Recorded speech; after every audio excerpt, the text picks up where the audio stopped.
E o primeiro capítulo desse livro, nós estamos no primeiro capítulo, primeiro versículo. Ele diz assim: revelação de Jesus Cristo. Capítulo 1, versículo 1. Está dizendo revelação de Jesus Cristo. Bem, queridos, a revelação veio para todos nós, conforme cita esse texto. Pode colocar aqui. A revelação veio para mim, veio para vocês. A revelação é para todos quanto creem nessa palavra. Se você crê, a revelação veio para você. Então ela está ao nosso acesso, aos servos. Aqui esse texto diz que todos os servos que creem.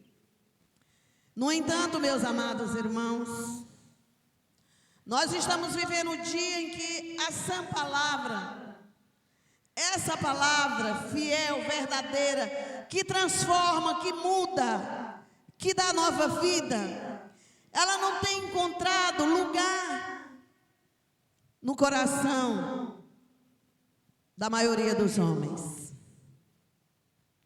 São pouquíssimas pessoas que essa palavra chega e frutifica. Louvado seja o Senhor. Quando eu ouvi pela primeira vez, eu recebi, guardei. E hoje estou aqui, depois de 32 anos que aceitei Jesus como meu Salvador. E sei que vocês também. Mas tem pessoas que a palavra e a maioria não encontram mais lugar. Nós temos hoje uma geração de débeis na fé. O que é débeis na fé? Fracos na fé. Crentes fragilizados. Nós lidamos com isso, temos tantos. São fracos, são débeis. Passa-se os anos, não amadurecem, não frutificam. Permanecem no mesmo estágio. Sabe, queridos, a Bíblia diz que quando nós recebemos Jesus, nós somos bebê. Porque nós saímos do império das trevas e nós somos transportados para o reino de Cristo. Reino. O reino tem as suas leis. Então nós somos transportados, nós somos um bebê. Então nós começamos a conhecer esse reino. A cultura desse reino. E nós vamos aprendendo, assim como a criança começa no beabá, o crente começa no beabá. Mas ele é para crescer, assim como a criança.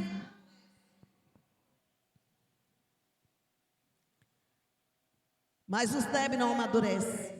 Eles continuam no mesmo estado, bebês espirituais. Meninos na fé, crianças na fé. E consequentemente se tornam pessoas fragilizadas, crentes fragilizados, fracos. Porque não crescem, não amadurecem, não dão passos que façam com que amadureçam e cumpram o propósito.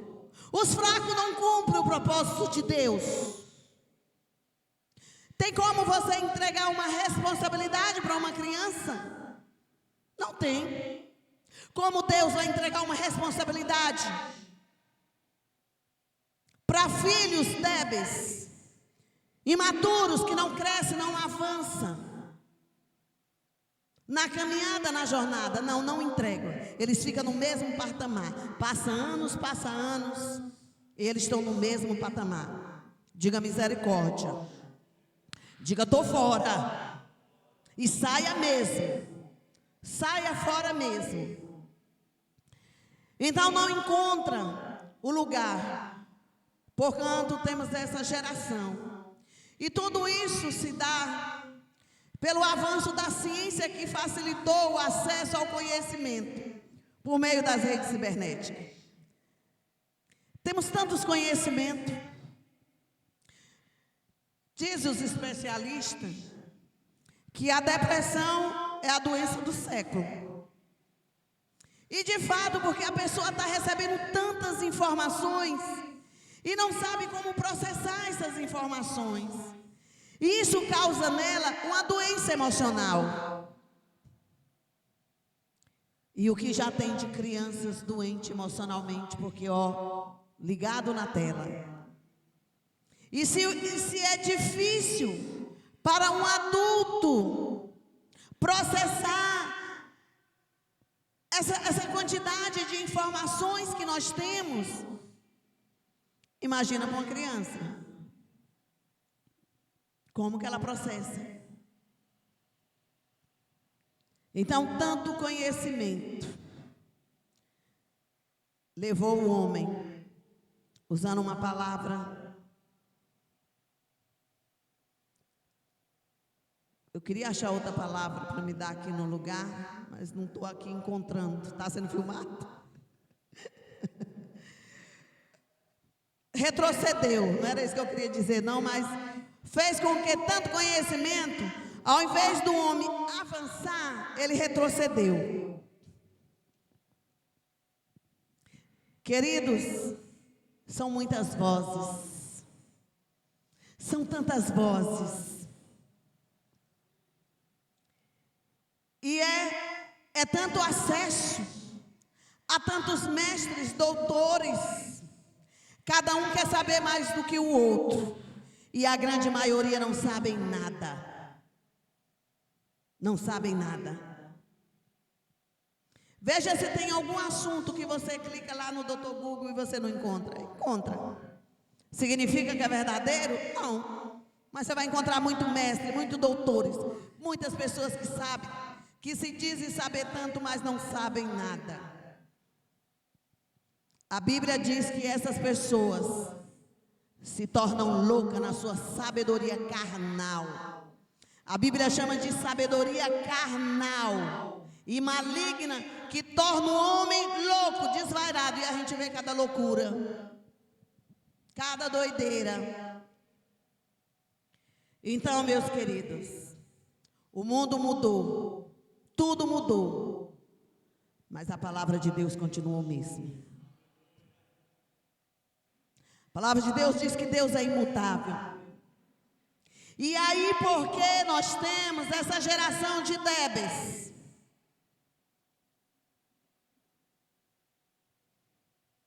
Porque eles ouvem muitas vozes. E a maioria dessas vozes não estão alinhadas com a palavra. Hoje nós somos uma geração de coach. Se acha saber tudo, mas estão aí no seu desvaneio, querendo pregar a palavra, querendo ensinar a palavra, mas não fala de nenhum princípio que muda a vida. Só massageia o ego e alimenta o pecado na vida desses débeis na fé. Eles pregam constantemente: Deus é amor. De fato, Deus é amor. Mas abaixo desse versículo diz que Deus é fogo consumidor. Mas ele só pega a primeira parte. Mas os débeis na fé, que não lê, que não conhece a palavra, ele recebe. Deus não vai condenar ninguém. Você já está condenado. E a solução para sair da condenação é Jesus Cristo. Mas não é só dizer de boca que você recebeu Jesus Cristo. É uma mudança de vida, é uma transformação que é operada pelo Espírito de Deus, que trabalha no nosso homem interior. Mas precisa que nós dê espaço para ele trabalhar. Precisa que nós queira que ele trabalhe. Mas os débeis não querem. Eles não querem se aprofundar na palavra. Porque se eles se aprofundarem, a palavra vai confrontar. E ele tem medo de descobrir que ele está caminhando para o inferno. Mas é melhor você descobrir agora, enquanto você tem vida, do que você fechar seus olhos e acordar num lugar onde você não quer.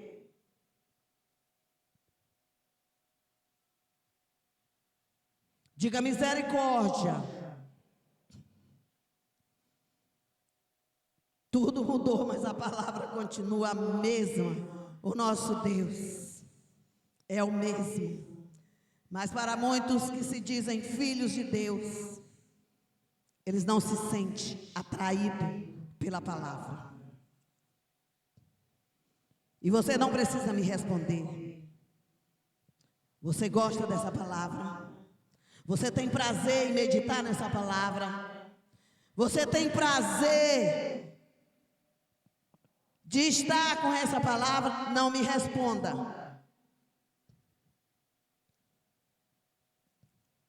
Não me responda. Os débeis não se sentem atraídos. Eles gostam de viver no superficial.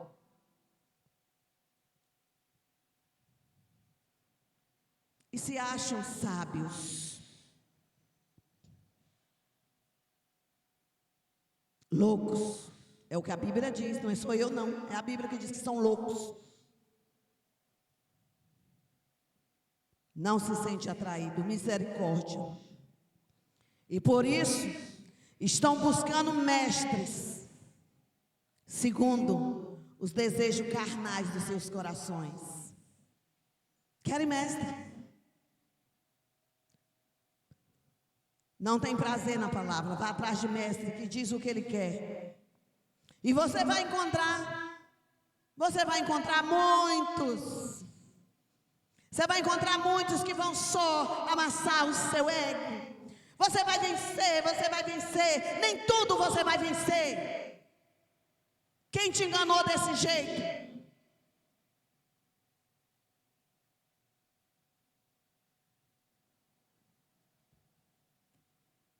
Acorda, irmãos.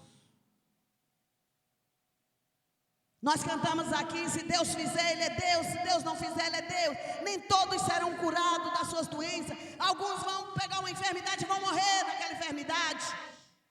Você só não pode morrer no pecado, irmãos. Diga para quem está do lado, você só não pode morrer no pecado. Você pode pegar uma gripe e dessa gripe morrer. Nós falamos isso, se Deus fizer, Ele é Deus.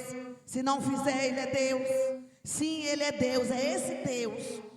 Se fizer Ele, se não fizer, Ele continua o mesmo. E nós continuamos adorando o nosso Deus. Porque nós recebemos Jesus para um dia ir morar com Ele. É ou não é, irmãos? É ou não é, irmãos? Para que nós recebemos Jesus? Não é para que um dia nós estejamos com Ele para sempre. Então só tem duas formas de nós irmos encontrar com o nosso Deus: pela morte ou pelo arrebatamento. É ou não é, irmãos? Não é assim?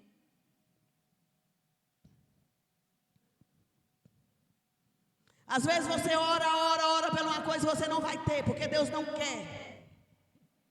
Deus não é seu empregado. Deus é Deus.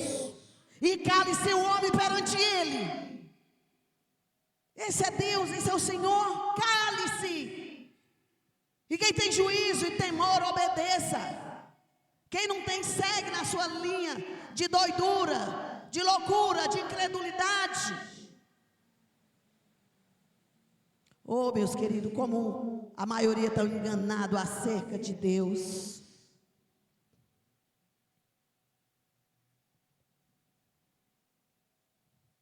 Diz aqui, 2 Timóteo 4:3. Porque virá tempo em que não suportarão a sã doutrina. Virá tempo, e nós já chegamos só a esse tempo. Que não suportarão a sã doutrina, mas tendo grande desejo de ouvir coisas agradáveis, ajuntarão para si mestres segundo os seus próprios desejos. Porque só quero ouvir coisas agradáveis. Só quero ouvir, Deus te abençoe, Deus te abençoe, Deus te abençoe. Só isso. E esses débeis não aguentam a exortação. Não aguentam um confronto, porque são fracos. Diga misericórdia. O Senhor nos chamou para avançar, para crescer, para amadurecer, para sermos firmes, irmãos. O nosso texto de Apocalipse 3 diz: bem-aventurado aquele que lê, ou mais que felizes são que lê essa palavra. Sabe por quê, meus irmãos? Porque quem lê essa palavra, e olha só a estratégia do Satanás, de roubar do ser humano, dos filhos. Isso já vem muito tempo, irmão. Até dessa abençoada escola que nós temos em nossa nação, que não ensina nada. Porque eu sou de um tempo, irmãos, que a gente lia tanto. Meu Deus. Eu fiz meus ensinos fundamental, não sei como era que chamava no meu tempo, mas eu li todas aquela literatura brasileira. Todos esses livros eu conheço, eu já li. Por quê? Porque fazia parte. Não estou dizendo se é bom ou não, mas eu sou do tempo que estudei com palmatório. Não é bom. Ou seja, a gente estava na escola para aprender. Nós tínhamos metas de leitura. E hoje, infelizmente, o jovem sai da faculdade e não sabe nada. Ele entrou sabendo nada e ele sai sabendo menos ainda. E isso tem refletido na nossa vida cristã, irmãos. Porque é uma luta para que leia a palavra, para que estude, para que reflita. Reflitam, é uma luta. É uma dificuldade, e é mesmo. A gente tem que se dobrar todos os dias, e eu me incluo nisso. Tem dia que eu pego a Bíblia para ler, quando eu vejo eu já estou arrumando a casa. Aí eu volto para trás e falo, carne. É por isso que a carne precisa ser morta todos os dias. Compreende? A palavra diz: fazei, pois, morrer a vossa natureza pecaminosa todos os dias. Não é o mês passado, não, todos os dias eu tenho que fazer a minha carne morrer, a minha vontade, o meu eu. O meu eu precisa ser cravado na cruz, irmãos. Não tem como você dizer que é um filho de Deus, um seguidor de Deus, se você não faz a vontade de Deus, você faz a sua vontade. Precisamos morrer para que a vontade de Deus se estabeleça. Ela nunca vai se estabelecer se você não se esvaziar.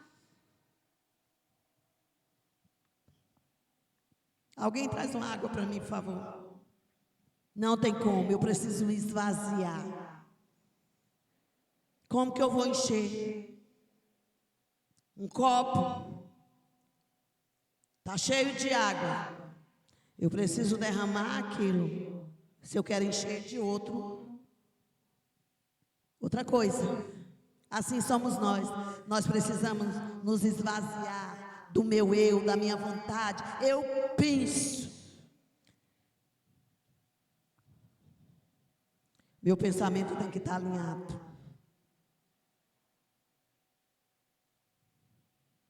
Tem que estar alinhado.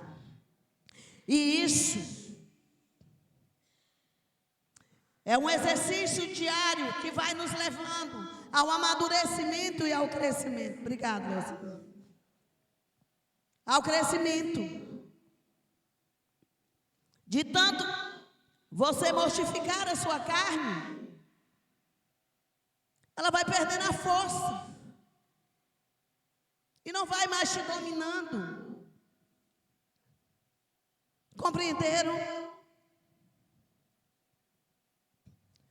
Então, meus queridos, bem-aventurados que lê, Ou mais felizes são os que lêem essa palavra, porque eles não darão ouvido a vozes estranhas.